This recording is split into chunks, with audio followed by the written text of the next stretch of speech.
saya Panglima Murai dari Selatan. Nah, hari ini saya akan membuat aksesoris ataupun kalung yang bertandukan tunggal, nantinya buahan daripada bawahnya aksesoris itu.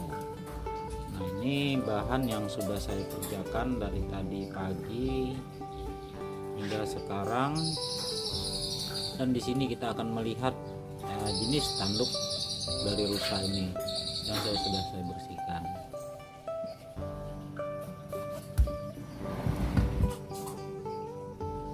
Ini jenisnya tanduk rusa yang tunggal nih. Nah, dia yang berpasangan dengan ini pasangannya. Nah, ini nanti akan saya bersihkan lagi dan saya amplas, mungkin sampai amplasnya mencapai amplas 5000 agar tanduk rusa ini bisa bersih dan mengkilap. Nah, di sini ada juga tanduk rusa yang berbentuk seperti ini. Nah, ini nanti akan saya jadikan aksesoris juga nih, seperti buahan kalung nanti, atau yang dibilang bahasa Indonesia itu sejenis liontin. Nah, tapi kalau di zaman kami itu tidak ada liontin namanya, tapi buahan kalung seperti itu. Saya di sini ada 3 pasang, mungkin nanti jadinya ini jadi 6 kalung ini, karena saya jadikan tunggal aja di dalam 1 kalung nanti. Nah, di sana juga ada 1 yang sudah tersambung. Nah, ini kalau memang tidak ada nanti yang mau memesannya di dalam sambungan ini. Nah, ini sudah jelas di sini ada sambungan. Nanti kalau memang tidak ada yang mau dengan tanduk rusa ini, saya akan memotong menjadi 2 dan akan menjadikan kalung juga seperti kalung tunggal itu tadi. Baik, di sini kita berbicara masalah pengalaman nih. Pengalaman saya dari dulu hingga sekarang ini, banyak orang mengerti tentang kayu ulin ataupun kayu jenis-jenis yang lainnya. Tapi kalau pengalaman saya di zaman dulu, bahkan dari zaman datuk maupun nenek dulu yang pernah bercerita tentang pohon ulin yang dibilang itu manang atau menang. Nah, beda dengan bahasa-bahasa sekarang. Ulin itu kalau begitu timbul itu sudah dibilang ulin menang. Tapi kalau menurut pengalaman dan ilmu pengalaman saya itu sangatlah berbeda dengan apa yang orang bilang. Yang namanya ulin manang itu belum tentu dia timbul, bahkan kebanyakannya tenggelam. Nah, itu karena di situ di dalam sejarah ulin manang itu, kalau ulin itu sudah berbentuk atau sebuah pohon yang sangat besar dan digulung oleh sebatang atau sepohon beringin yang melilit di pohon ulin itu tadi, pada akhirnya ulinnya membesar dan beringinnya pun ikut juga membesar karena hidupnya menumpang di pohon ulin itu tadi.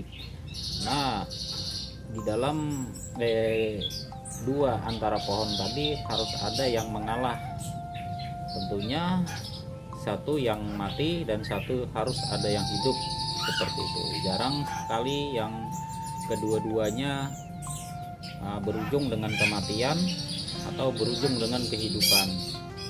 Itu menurut pengalaman saya. Karena di tahun 80-an itu saya sudah belajar untuk kalau di zaman dulu menyenso namanya, karena saya di zaman itu sudah pegang mesin ya senso itu, dan saya juga sering menebang dan membuat kayu ulin itu menjadi potongan-potongan balok yang dijadikan seperti bahan rumah misalnya, ataupun sirap di zaman dulu dibuat atap.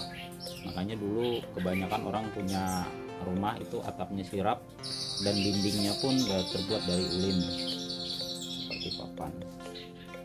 Baik, di sini kita berbicara tentang masalah ulin timbul dan ulin menang. Dan ulin timbul itu belum tentu dia menang, dan ulin timbul kadang juga ada yang tenggelam dan ada juga yang timbul seperti itu. Baik, kita coba di sini yang ulin menang yang dari dulu yang saya simpan hingga sekarang. Ini ada ulin menang nih. Nah, ini ulin menang yang saya bulatkan dengan bentuk yang sangat-sangat bulat dan halus sekali, yang akan saya jadikan bijian-bijian untuk aksesoris atau kalung itu tadi. Nah, ini ulin menang tapi dia sangat tenggelam.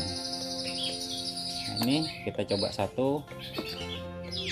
Nah, disitu dia tidak pernah mau timbul. Nah, di sini kita masukkan lagi satu, juga tenggelam nih. Nah, semuanya ulin menang di sini jarang sekali yang namanya ada yang timbul. Nah, karena beda ulinnya.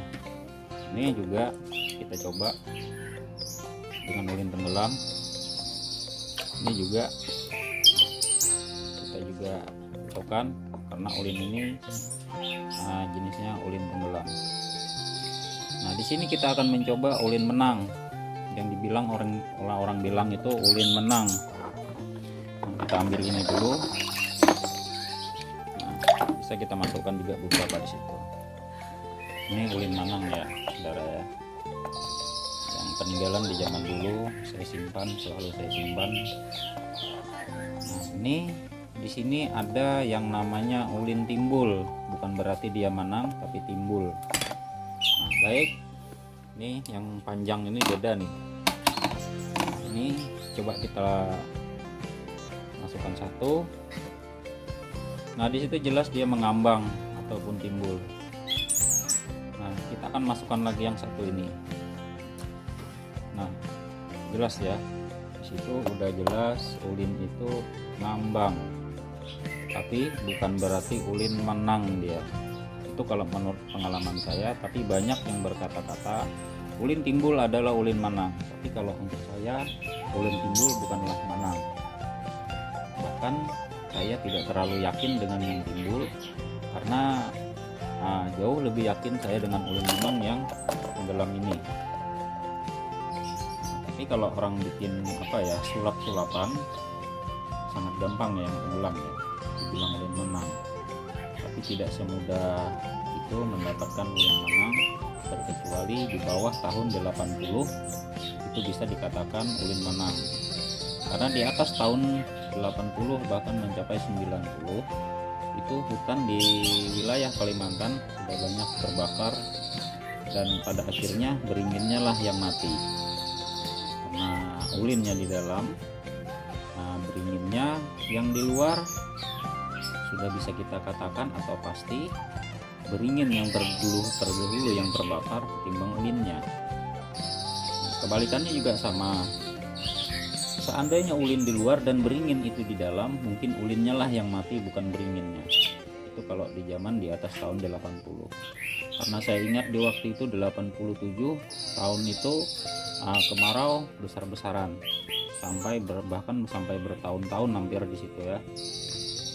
Di tahun itu kebakaran, banyak sekali kebakaran. Dan di situ juga saya pernah menemukan di waktu saya tinggal di daerah Kubar atau di daerah Kutai Barat kemarin tahun 96. Bahkan saya tinggal di daerah bisa dibilang daerah Kutai Barat 97. Kembali lagi terjadi kemarau panjang di waktu itu. Nah, bahkan saya mencari usaha di waktu itu untuk mencukupi keluarga saya lari ke daerah Kelian di waktu itu saya bekerja di daerah sana. Nah, itulah pengalaman-pengalaman saya yang ada di tahun-tahun yang pernah saya alami kemarau besar. Hingga sekarang belum ada kemarau besar itu, hanya ada yang tahun-tahun yang sudah kita lalui itu. Kalau tidak salah itu 85 apa 8 sekitar, pokoknya di atas 80 itu kemarau panjang. Nah, di antara 85 sampai 87-an lah sekitar itu. Dilanjut lagi di waktu itu kan kemaraunya tahun 97 kalau tidak salah seperti itu, dengan bersamaan krisis di waktu itu.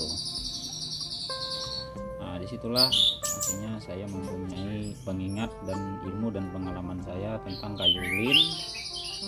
Yang mana yang menang, yang mana yang timbul. Tapi kebalikan, orang bilang yang timbul lah yang menang, yang tenggelam tidak. Tapi kalau menurut saya belum tentu itu yang timbul yang menang, dan juga itu belum tentu yang tenggelam juga yang menang. Kalau kita tidak tahu dan tidak melihat dengan bukti-bukti yang kemarin-kemarin, kita tidak akan pernah tahu itu. Atau dari kabar-kabar dari orang tua yang dulu, mungkin banyak yang menebang pohon itu terbuat dari kayu ulin yang dibuat bahan buat rumah itu tadi, ataupun dijadikan sirap atau balok-balok serta papannya. Oke, disitulah penyampaian saya tentang masalah ilmu dan pengalaman di tahun-tahun yang saya pernah alami. Nah, seperti ini bentuk tanduk-tanduk rusa yang sudah saya jadikan, yang nantinya saya akan menjadikan satu aksesoris, dan ini satu juga yang panjang yang sudah tersambung. Kalau tidak ada yang mau, nanti saya akan membuat juga aksesoris jenis kalung. Nah, itu saja pengalaman saya yang saya bisa bagikan, dan saya berpesan jangan saya dibilang orang-orang yang pintar ataupun saya tidak ingin dipuji, dan saya hanya orang biasa yang tidak luput dari kehilapan. Dia mempunyai kesalahan. Baik, di sini saya akhiri. Wassalamualaikum warahmatullahi wabarakatuh.